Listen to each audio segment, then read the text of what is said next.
Hi guys!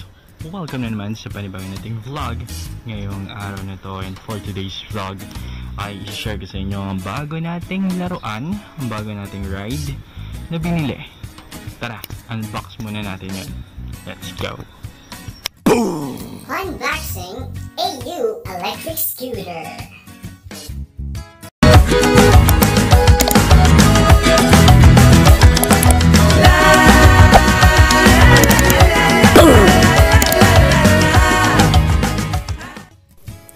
Hi guys! Unboxing muna tayo. So meron tayo itong knife and meron tayong scissor.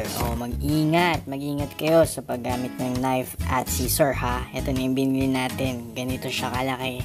Okay, again guys, hello ulit sa inyo. Mag-unbox tayo ng scooter, electric scooter. Bakit ba ako bumili nito? Well, I think makakatulong to sa akin, lalo na sa mga biglang bili. You know naman, meron tayong tindahan at minsan o madalas ay kailangan mag-refill agad, o minsan kailangan ni Papa ng assistance sa kanyang kakainin. Kailangan ma-provide ko agad yung kakainin ni Papa. So, kailangan makabili ako agad. Medyo hassle kasi pag nakakotse, diba? Kasi, parking, traffic. Pag may ganito, parang I think mas mapapabilis ako. Which is, totoo nga naman. Kasi nasubukan ko na. Ang bilis kong nakabalik, ang bilis kong nakapunta kung saan man ako pupunta. So, ayun nga. Umorder tayo sa Lazada ng electric scooter. Okay, wala akong idea dito, honestly. So, sinubukan ko lang talagang bumili yung best find na makikita ko sa Lazada. So, ito nga yung nabili natin. Pangalan niya ay EYU o EYU electric scooter. So, ayan. Pinili ko yung color black na yan. Merong iba-ibang color yan, I think. Pero, pinili ko yung black kasi maganda siya. And yun yung favorite color ko din. Okay, so ayan. Paglabas pa lang yan, bigat na siya guys. Meron siyang kasamang product manual at saka tools sa likod. Plus yung kanyang charger. Yan ang laman ng box. And yung naka-plastic na unit natin ng electric scooter. Hindi ko malaman kung saan ko ilalagay yung excitement ko nung binubuksan ko to. Kasi in 2 days, dumating agad to. Kasi sabi ko dun sa seller, sana dumating agad dahil I'm so excited. And hindi naman niya ako binigay niya agad. So, ayan. Ito na yung ating AU.CO electric scooter. Syempre, wala nga tayong idea kung ano yung best scooter. At saka budgetarian tayo. So, mas mura, mas sulit, mas maganda ang ating laging pinipili. So far, hindi naman ako nabigo. Dito guys, nakatupi siya. Yes, natutupi siya. Pwede nyo siyang bitbitin, pwede nyo siyang dalhin kung saan man. Meron lang siyang mga locks dyan. And naalala ko nung bata ako, meron din ako nito, yung depadjak talaga. Pwede rin naman tong depadjak guys. Kunyari gusto nyo magpadjak, so exercise pa rin siya. So ayan, nakatayo na. So medyo aware na ako kung paano siya i-assemble. Same din siya tulad nung sa mga bata pa tayo kung meron man kayo noon. Kung wala kayo noon, kung di nyo na-experience yan, so ito, i-share ko sa inyo kung ano ang scooter. Scooter ang tawag namin dyan nung bata pa ako, and so far, ngayon, scooter pa rin naman ang tawag sa kanya. Though merong scooter na motor ha, pero ito kasi, ewan, basta scooter yung tawag sa kanya. Pero this time, ang nabili natin ay electric scooter. So, yan yung handle, nakatayo na siya, ganyan siya kalupit, at nakaka-excite siyang gamitin. Electric scooter package inclusions. Ano nga ba ang mga laman nito? So, ayan guys, meron ng manual, meron tayong charger. Yung manual, may kasama siyang mga tools sa likod. Mga extra tools like screwdriver, mga screw and everything. And then, ayun. Ito yung kanyang gulong. Yung gulong niya yung hindi tulad ng mga gulong talaga na as in tires. Parang plastic yung ano niya. Pero malambot siya eh. Parang rubberized plastic. Maganda yung handle, may foam. Ayan yung locks niya. Make sure na nakalock yan. And ayan. Ang ganda. Meron din siyang kasamang reflector sa likod. Which is, I think kasama siya or ewan ko kung regalo ng seller. Kasi sabi niya, bibigyan niya daw ako ng regalo. Okay, so sana regalo nga yun. I-check natin. Electric scooter, how to charge. Paano nga ba? So yan guys, may kasama siyang charger. Madali lang naman yung charge niya. Pag naka-red yung charger, kapag sinaksak mo doon sa scooter, meaning kailangan talaga ng charging.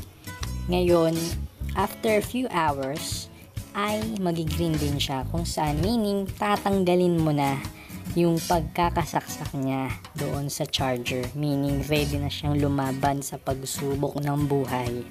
Pwede na siyang sakyan, pwede na siyang subukan. So ito nga yung charger niya guys. Ito yung mismong saksakan niya. So ibig sabihin, kailangan mo ng adapter, or kung meron kayong saksakan yan, better. So ito yung power charger natin, ha? Yan. If ever na magkaroon ng problema, may warranty naman kay seller ng 6 months. Okay, so ito yung mga tools din na kasama nga doon sa packaging ng product manual. Yan siya. Meron na itong black, pwede siyang ikabit, pwedeng sabitan, kung ano mga accessories. Ngayon, nag-order pa lang ako guys ng mga accessories sa Lazada. Yes, gastos na naman yan. Hindi, mga kailangan talaga yon. Mga sabitan, mga ilaw, lalo na pag madilim, kailangan nakikita ka lalo't black yung napili natin. Mga reflector sticker, mga ganyan. Something na mapaprovide tayo ng security. And guys, text ko pala sa inyo si Mingming. Dalawa yan. Electric scooter parts and functions. So, ano nga ba ang mga parts and functions nitong electric scooter na to? Syempre, hindi naman tayo aware sa bago. Dito sa kanan, ito yung accelerate niya, o ito yung gas, kung tawagin sa totoong scooter. Sa kaliwa naman, yun yung brake niya. Then, retractable buckle. Ito yung handlebar niya.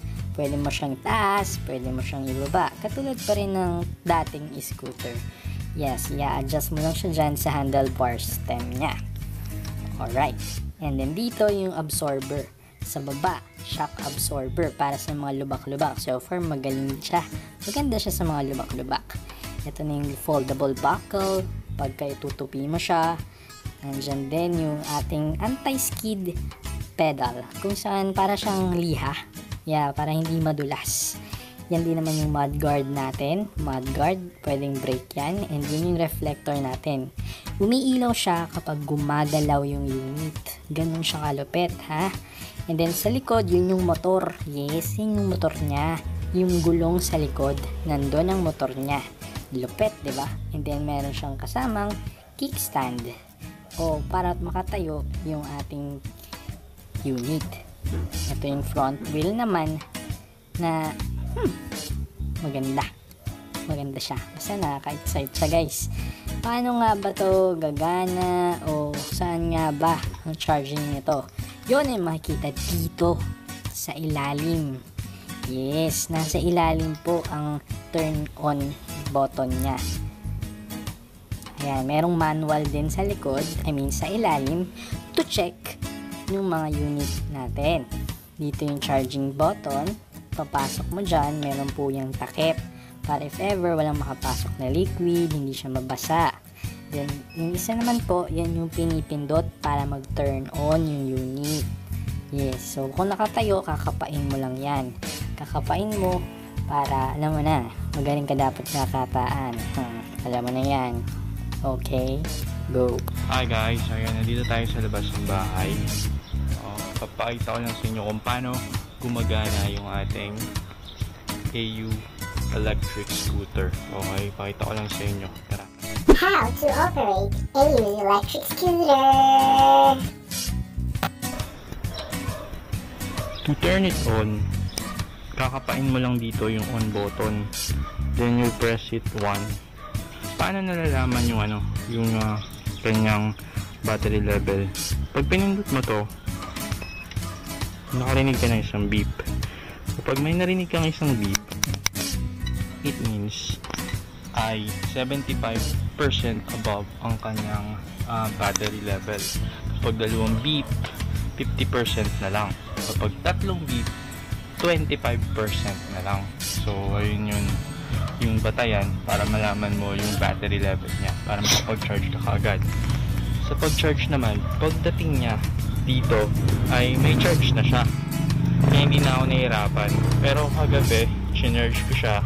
Around 30 minutes to 1 hour, fully charge naman na siya. Or hindi ko pa nadidrain talaga yung battery niya. Kasi kakarating lang niya sa atin kahapon. So, ngayon, try natin siyang paganahin. Okay. Siyempre, check na muna yung kanyang stand. Kung natanggal mo na. Okay, ang instruction ganito. Dito yung brake. Dito yung gas. Okay. So, kailangan ay papadyak ka muna bago mo siya magamit. Bago siya andar. Okay, paano yun? Pakita natin. Paano nga ba paandarin? Una, sisipa ka muna. And pag sumipa ka na ng mabilis, saka mo ipe-press yung right throttle. Okay? And then, pabilis ka na ng pabilis, ng pabilis, ng pabilis, ng pabilis. Katulad nitong nasa video natin. Ako, sanay ako sa scooter dahil nga nilalaro ko yan yung bata ko. Kaya naman, sanay ako kahit mabilis yan or what. Pero better talaga kung meron kayong mga gamit na magsisecure sa inyo while riding this one. Okay? Maximum speed nito ay 20 kilometers per hour. Motor power ay 180 watts. Maximum mileage na is 10 kilometers. Okay? Yung battery size na is 20V 4.8 Ah. Charge time 5 hours. Okay, ang net weight niya ay 7.9 kg. Gross weight 9.9 kg. Maximum loading niya ay 100 kg. Material niya ay aluminum alloy. Ang model niya ay E9N 8x6.5 inch. Okay guys, so far ganyan siya. Sisipa ka and then pipindutin mo lang yung right throttle, aandar ka na. And pag bumilis na siya ng pubilis, pwede mo na siyang bitawan. Naka-automatic na siya na umaandar. Then you can use yung left para mag-brake. So that's it for today's vlog. If you happen to like this video, please hit that like button below and please turn on your notification bell para updated ka sa mga susunod nating mga uploads. Okay?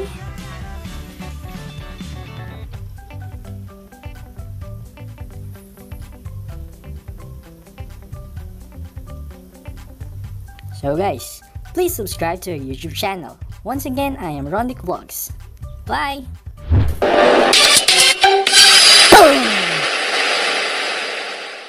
Thank you for watching this vlog. For more videos, visit our YouTube playlist and follow our Instagram, Lyka, and business Facebook page for more.